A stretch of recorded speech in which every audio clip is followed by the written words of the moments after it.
More from Tales of a Chocolate Smuggler. This one's called Drifting with Seadogs.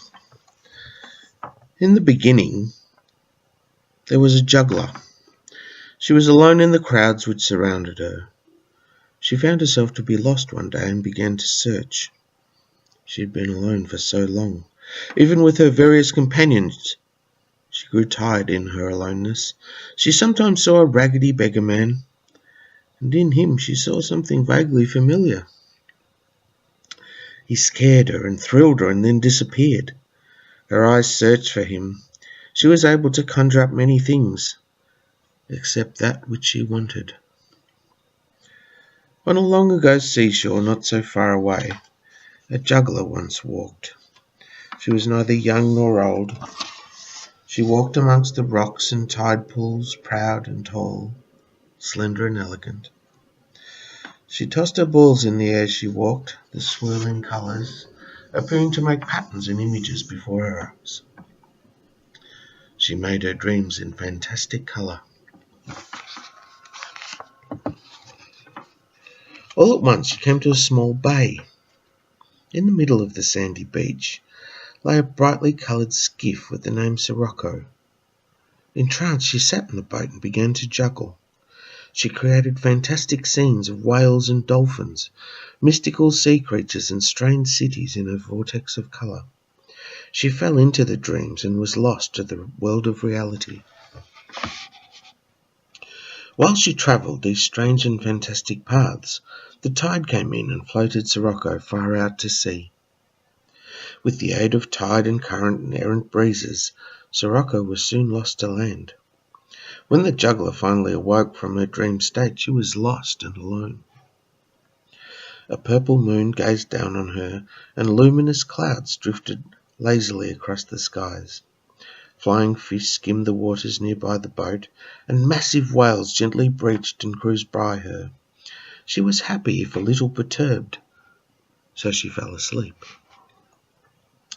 With morning came a vibrant sun. The still surface of the ocean reflected like a mirror. It was beautiful but alien. The heat assaulted her. The sea creatures swam in the depths away from the sun's prying eyes. She juggled and created a cool, soothing image. She saw an island and a man. There was a wistful melancholy about the man which seemed so familiar to her that it did not pass unnoticed. As she watched, she saw him look forlornly to the horizon and shed fat, languid tears. And as she watched, she saw the tears fall on a small, brightly coloured object. As she strained to see what it was, the vision faded, and she was alone in the oceans. She was weary and sad now.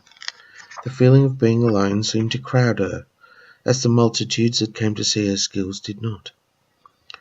She lay back in the skiff and pondered her visions, and the balls which enabled her to see them. She idly tossed the balls in the air, and thought longingly of a cooling draught or a fresh drink. She grew despondent. Just then she saw a flashing of light on the horizon, as if someone was signalling her with a mirror. She leapt to her feet, nearly upsetting the skiff, but Sirocco remained stable in the belly of the ocean. She began to paddle with her hand and cried aloud with vexation. As if answering her call, a small breeze sprang from nowhere and propelled her towards the light. Hope grew in her breast as she drew nearer and saw that it was land.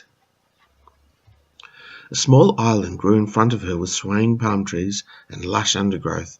She saw a man on the shore jumping up and down and waving to her merrily. She was momentarily overcome with happiness, but soon recommenced her frantic paddling. As she drew close to the shore, she could see by the state of his dress that he was obviously not wealthy. She took him to be a fisherman. He was still the most welcome sight she had ever seen, and he looked strangely familiar. In the shallows, she leapt from the boat and rushed through the waters. He leapt into the water and ran towards her. They embraced joyously and jumped about in the shallow waters. She was glad to be safe at last. She looked at her rescuer with big eyes and a happy grin and found him looking at her with a similar, rapturous expression. "I'm saved!" they said simultaneously. In a faraway place not so long ago, a raggedy beggar man found himself stranded. He was wandering, and journeys had left him lost and alone. He despaired that he would never again see his love, that he would not be able to declare himself to the woman who had enchanted him. Scared that she would mock him, he was altogether dejected. Suddenly, hope rose in his chest, and he saw a sail on the horizon.